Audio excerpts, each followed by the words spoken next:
You're listening to Radio VR, the voice of Russia. This is our weekly link-up with our bureaus in London, Washington, D.C. and Moscow. My name is Brendan Cole, and today is May Day. And for those who still believe in working-class solidarity, it's a celebration of hard-won rights in the workplace. It's also known as International Workers' Day and has its roots in America, commemorating as it does what is known as the Haymarket Massacre in Chicago in 1886. That was when several demonstrators at a rally for an 8-hour workday were killed.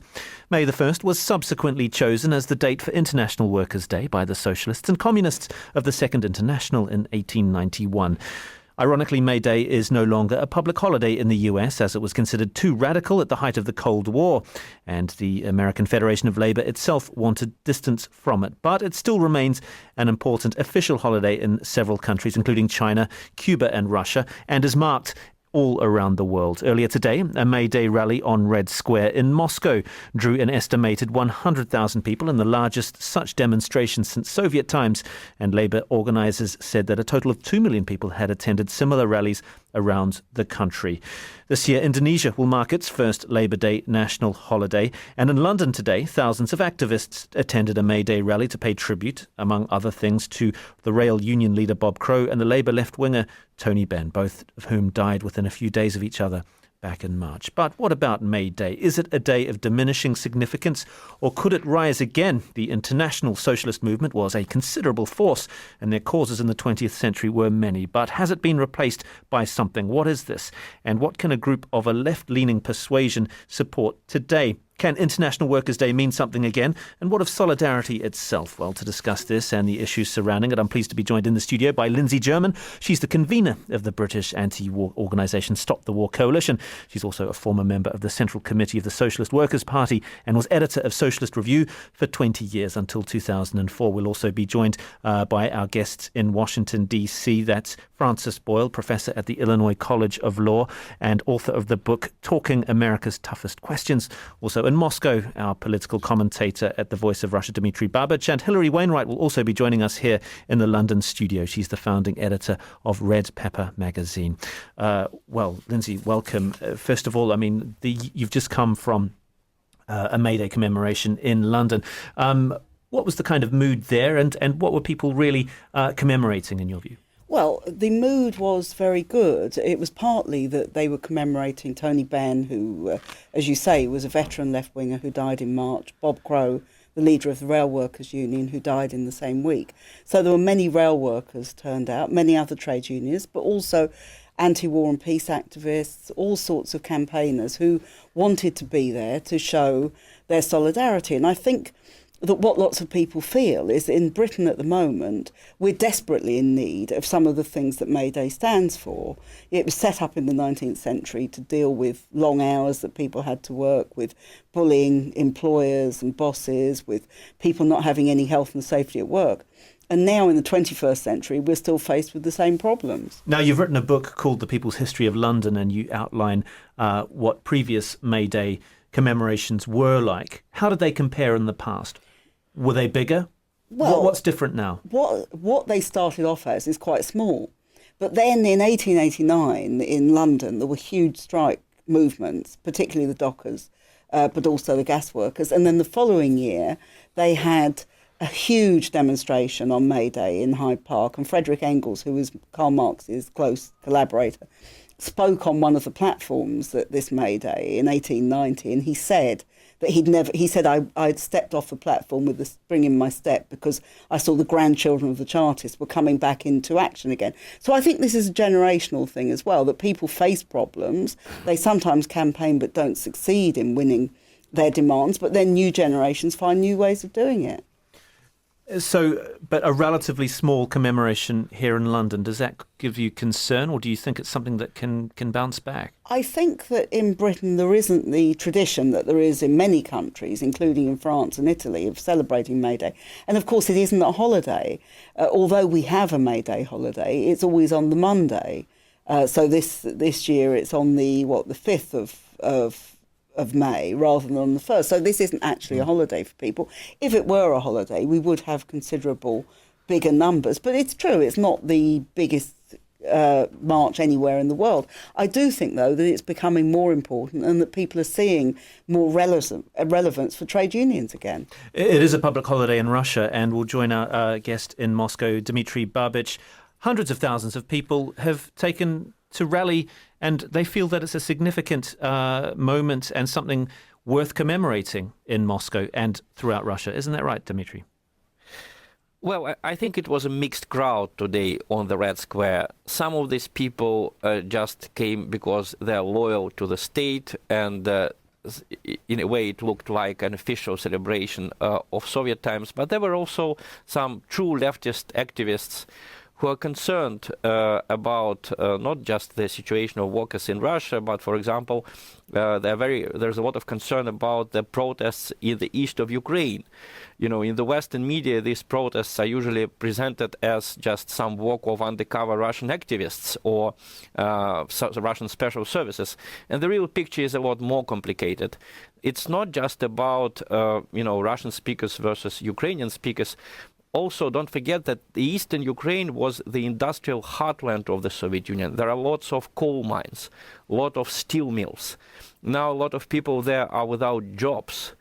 And their protest is not just against the nationalists who took power in Kiev, it's also against a very uneven distribution of wealth in society, and it's against the general ideology of the new government, which often presents these people as remnants of the Soviet Union, which are economically not viable.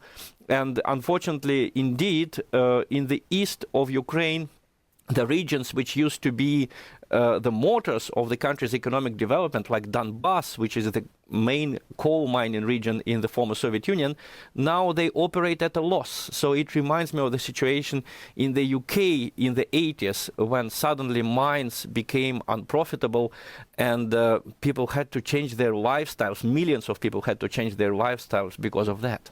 I'll join our guest in Washington, D.C., Francis Boyle, professor at the Illinois College of Law. Welcome to the Voice of Russia. Francis, I mean, the roots of May Day are actually in America. I'm just wondering, that kind of division or that discrepancy between the rich and the poor that Dmitry is talking about is one that's very alive in America. But does it agitate Americans? I mean, is May Day a big deal there? Well, actually, I was born in Chicago, lived the first 21 years of my life, have been out to the memorial site for the Haymarket massacre. So we know all about it. I come from a union family. My granduncle, Michael Boyle, founded the International Brotherhood of Electrical Workers in Chicago around the turn of the last century. Mike repeatedly turned out all the lights in the city of Chicago to set up this union. And as a result of these efforts, he was persecuted by the Taft administration, a very conservative Republican administration after Teddy Roosevelt and before President Wilson. He was convicted in a kangaroo court proceeding. The U.S. Seventh Circuit Court of Appeals, which, by the way, were licensed to practice law, called Mike, quote, a leech on commerce, unquote. And that he was to set up his union. He was put in prison for several years. And finally, when President Wilson was elected, he was pardoned. But he's still vilified today here in America. They recently produced a biography accusing him of being a member of organized crime. But if you read the book very carefully, there's no evidence that he was. He was just a labor leader and a union founder. So unfortunately, we've seen massive attacks on organized labor here in the United States that is still going on today as we speak. I myself was a leader in our professors union here, American Federation of Teachers, for 3 years on our executive committee, and also on the Champaign County AFL-CIO board. Very difficult for organized labor here in the United States, and that's why the holiday was shifted from May Day, commemorating the Haymarket Massacre, to Labor Day, to discourage an association with labor activism. So it's very tough for labor here in the United States. Unions are under attack everywhere. The teachers' unions are under assault. It's very tough. And I mean, Lindsay, the outline of the United States situation, the American situation about unionized labor seems to be, well, unions do seem to be very weak. Do you think that Britain is heading in that direction? Well, I think the unions here are much weaker than they used to be. There's no question about that. They're about half the size. The density is much less than it was in the late 70s. And they're subject to assault by the government and by the employers. But there are all sorts of signs that people don't want this to happen. If you look at the opinion polls, you find that many of the things that the unions campaign for, in terms of fairness at work, in terms of jobs for young people, in terms of public ownership rather than privatisation, in defence of the NHS, these are all quite popular things. So it's a question of whether the unions can relate to new generations of workers. This is what the teachers' union is trying to do, for example. They've had a number of strikes. The tube workers in London have had successful strikes, including this week. They had a 2-day strike, which was quite successful. So there is an attack on the unions, but people are trying to do something about it. And the truth is that what has happened in the world, in Britain and the United States, is that the share of wealth that now goes to labour, in other words, that now goes to working people, is lower than it has been for, 100 years. So people are suffering much greater inequality, and I think this will lead people back to the unions. But in terms of the inequality question, I mean, a party that your organisation would probably associate itself with historically, the Labour Party, has changed irrevocably over the last generation. Do you still see yourself as allied with the Labour Party, or then the new Labour Party, accepting, of course, that Labour has a new leader with a Marxist background, some would say? I'm very, very critical of New Labour. I think that it's a party which is a warmongering party. It's a party which has done very little for the working people who represent it. Probably most of us will end up voting Labour next year because the alternative will be the Tories or UKIP or one of the right-wing parties. But the truth is it doesn't speak for working people, and it was set up 100 years ago to speak for working people, and many people now think we will have to get a new and more left-wing alternative if we're going to have a real workers' party, if you like. Dmitry Babich in Moscow, I mean, the socialist movement was a considerable movement and a considerable antidote, I suppose, to capitalism, at least until the end of the Cold War. The protests of 1968, they protested against many different things. That's on the wane, though, isn't it? I mean, who do left-wingers now support? Well, Russia is a special case because under the Soviet Union we had a government which proclaimed itself to be leftist, but which I think was leftist only maybe until the late 20s, and it had never been democratic between 1917 and 1991, unfortunately. But right now the labor movement in Russia is, it may not be very strong and it's not very visible, but it exists. And I think it's underreported because, for example, from the Western media, you may get an impression that strikes are forbidden in Russia and that there are no strikes in Russia. This is not true. If you go to the sites of the labor movement, for example, rabcore.ru, you will see that strikes happen here almost every week. And there are whole regions which have, I would say, some striking enterprises, striking communities, I would say. But unfortunately, these activities are underreported. The state media is not interested to report them for obvious reasons. And the liberal media is, I think, it's just afraid of the labor movement.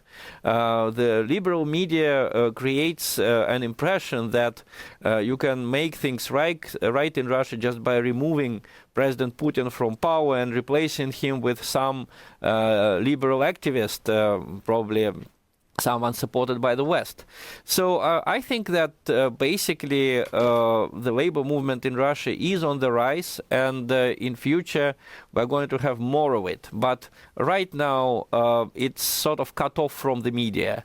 The state media is not interested in reporting on labor movement for obvious reasons, and liberals have a disproportionately big access to the opposition media. Opposition media is not interested enough, I would say, in labor movement in Russia.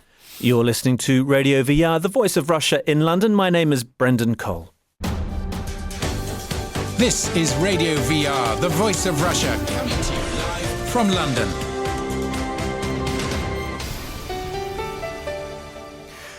Hilary Wainwright, you're the founding editor of Red Pepper magazine, and you're a political activist as well. And on May Day, there were thousands of people that commemorated May Day in London. But in terms of the global socialist movement, do you think it's been adequately replaced? At least some would say that its influence is on the wane, but there are still global Occupy movements. There's still anti-globalists, but they're very different organizations or outfits than their socialist predecessors, some would argue. Yes, that they are very different, but I think what is still very strong and growing in a way is both a critique and a rejection of capitalism. I mean, you mentioned Occupy, and even though that began quite small, it had an incredible impact, really putting problems of inequality on the agenda in a way in which sometimes the sort of traditional left of the past wasn't always able to do. And I think that there is a kind of growing, you see it also in this latest book by Tom Piketty, there's an intellectual critique that's growing of inequality, of the incapacity of capitalism to meet the needs of the mass of people. And then there's a practical critique. And at the same time, there's a kind of search for the appropriate alternative, the forms of socialism that can really be responsive to people's needs, that can really be democratic. So there's a lot of learning going on from the failures of the past. Nobody, I'm sure Lindsay would agree, nobody would be wanting to say socialism equals the Soviet Union. We became socialists against both sort of the capitalist West and the kind of command economy East. And in our practice, as well as theoretically, we're always experimenting with alternatives. I worked, for example, for the Greater London Council under Ken Livingstone. And that wasn't like a finished model of socialism. It was a constant experiment, which was, in the end, extremely popular. And you look at Tony Benn, incredibly popular, because he was articulating the idea that there must be an alternative, and the capacities for that alternative lay with the mass of ordinary people. And Tony Benn commemorated today, as well as Bob Crow, who died within a few days of each other a couple of months ago. So two significant stalwarts of the left being remembered today on this day.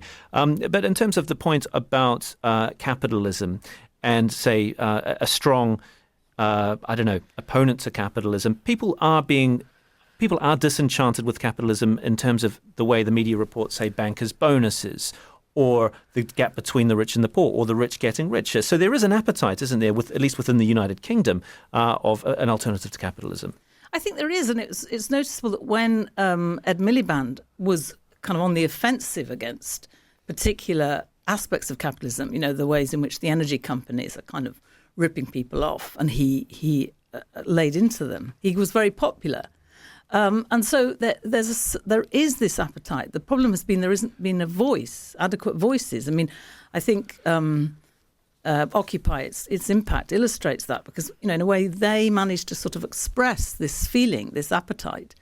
And now we'd like to see, more politicians doing the same. But in the absence of that, there'll continue to be initiatives from just ordinary people, whether it's unions fighting privatization, putting forward an alternative vision of the public sector as responsive to public needs, or people experimenting with cooperatives, with all kinds of social, socialism, we've got to focus on the social versus the individual. It's not about the state, although it involves a different kind of state, but it's about forms of mutuality, forms of social and collaborative. I mustn't go on, but, I think the other thing is, if we think about the new generation, at the heart of the new technology is the whole idea of sharing. If you think about open software, peer-to-peer forms of sharing, that's kind of in daily life. And, I'm a bit ancient now, but my nieces and nephews, their way of they in a way try and practice a way of life that's more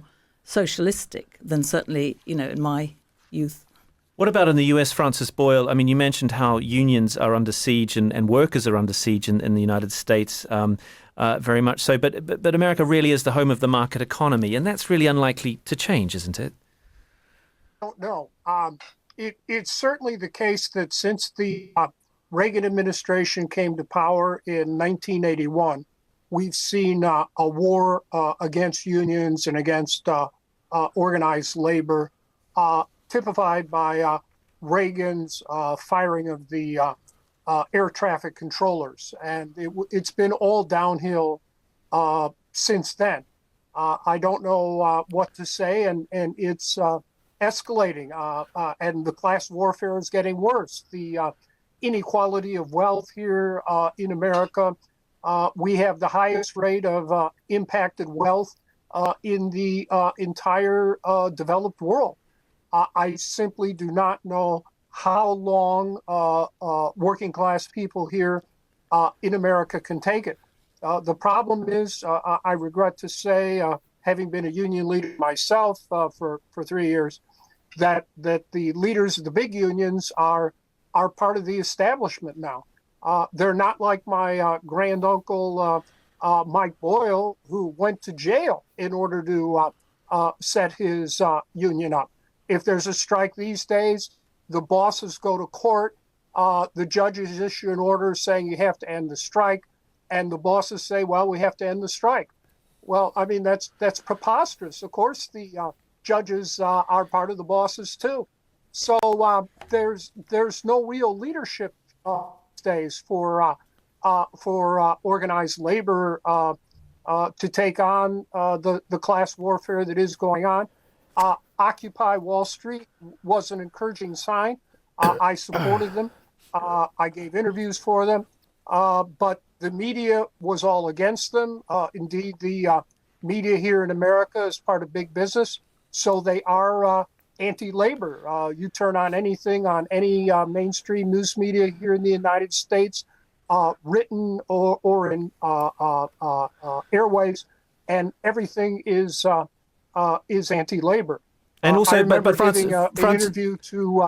Forgive me for interrupting, but Francis, isn't it also the way the media treats? Well, it was interesting on this side of the pond hearing how the American media treated, say, Obamacare, providing health care to people in the United States that were unable to get health care, and this word socialist was almost spat out as an insult, and this was a socialist system. So the media certainly weren't helping there. Perhaps there's a kind of something ingrained in the American psyche that has an antipathy towards this kind of collective ideal where everybody can be helped. Well, in fact, the Universal Declaration of Human Rights provides that health care is a basic human right. And that Universal Declaration went back to President Franklin Roosevelt and his four freedoms, and his wife, Eleanor, was involved in that declaration. But today we see a massive assault even on the New Deal. An attempt to deconstruct even Social Security and the other gains for labor and common people made here in America under the Roosevelt administration. And it does not appear that organized labor, unions or other, are providing the leadership to fight back. They're part of the problem, I regret to say, and not part of the solution. The Occupy movement was a good sign, but and again, I did support them, but it seemed to be somewhat more anarchistic than organized. Not, they had no leadership. Nothing came of it. I have nothing against anarchism. I just lectured on Kropotkin to my jurisprudence students, but you have to get organized, and I don't believe that's something they really understood. Actually, I'll put that to Lindsay German quickly before I go back to Dmitry Babich in Moscow. That is interesting, isn't it? I mean, that Occupy movement, is not really seen as a viable alternative for many in the mainstream of British political life.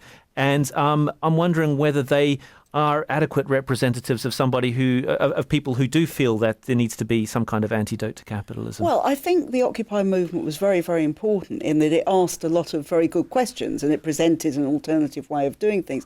I don't think it actually has succeeded in bringing about fundamental change, but we could make the same point about a whole number of other campaigns. I think the important thing here is not whether the unions or Occupy or any of the different campaigns are able to have succeeded. I mean, it's absolutely clear that if you look at the unions in all the major countries have been weakened in the last 20 or 30 years by neoliberalism. It's really a question, if the conditions are such that people are facing greater inequality, they're facing attacks on welfare, they're facing attacks on their education, on a very, very wide range, we could list hundreds of things where people feel there's a grievance. The real question is, will people begin to develop organisation? Because that is how Labour was developed. It was how the trade unions were developed. They didn't start fully fledged. They were people campaigning for justice, campaigning for equality, campaigning for the 8-hour day, all these sorts of issues.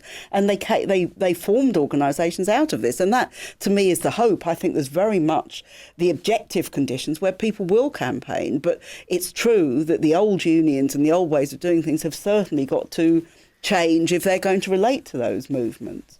Dmitry Babich, I mean, Russia does have a big disparity between rich and poor. I mean, would people feel exercised to join unions, to agitate against that? Well, I would say that problems are largely the same now, not only in Russia, but also in all of the former Soviet Union and in the West. There is a very little participation in labor unions. Basically, it's not because the unions are prohibited or because police would arrest you for joining a union. That's not true. But people are led to believe by advertising, by the mass media, that they don't need to fight for their labor rights, that if only they could get a little more money and buy a new mobile phone, they would be so much happier. And also, if we take, for example, our version of Occupy movements, they are not usually labor protests. I mean, in Ukraine, for example, this Maidan protest was not about trashing capitalism. It was about just replacing one government with another. And most of the rhetoric at these protests was nationalist. I mean, this is one of the traps that people are led into by modern propaganda. Instead of facing the real issue and trashing capitalism, people are led to blame some migrants or minorities inside their own country. In Ukraine, people were led to believe that their problems are because of the Russian speakers in the east of Ukraine. You know, these Russian speakers, who are also Ukrainian citizens, they were treated by the nationalist press in Ukraine as almost subhumans. And a lot of people during the Maidan protests indeed believed this propaganda. So I think that the main problem is that modern society has, it's very easy to lead it astray. People are really led to believe that they don't have to fight for their labor rights. They just need to earn more money, or they need to change the government, or they need to remove this or other ethnic minority. And this is, of course, a dead end, because you will not really solve the problems in this way. Okay, Hilary Wainwright, you've written that the British labour movement of the 1980s cannot be recreated because of the fragmented working class. What do you mean by that? Do you mean that, would you say that the working class is fragmented globally as well? Yes, I mean, what I mean by that is that the consequences of the ways in which corporate and capitalist organisations have developed has been to fragment, to divide. I mean, if you think about subcontracting, whether it's in the public sector or in corporations, that sort of fragmented and isolated groups of workers into small companies, often not connected to the unions, because it's much more difficult to organise at that kind of very diffuse level. And although unions are now increasingly trying, it's been very difficult. So there's been a change in the organisation of work into much smaller, fragmented workplaces. And I think that the labour movement of the 80s, its habits of organisation, its traditions were very much to do with the mass workplace. But that isn't the only kind of resource and capacity in the history of the labour movement. You know, as Lindsay was implying, there's been a lot of history at the very beginning. You know, if you think about the match girls and, you know, the all the different groups of women, particularly that were organised at the very beginning of the labour movement, it was women that were, you know, they were doing outsourced work, doing homework, and the union was able to organise them. It took more imagination. It took a conception of trade unionism as not just being about the workplace in the traditional sense, but about sort of daily life. But, you know, that's, I mean, for example, you know, just the other day we heard that tragedy of the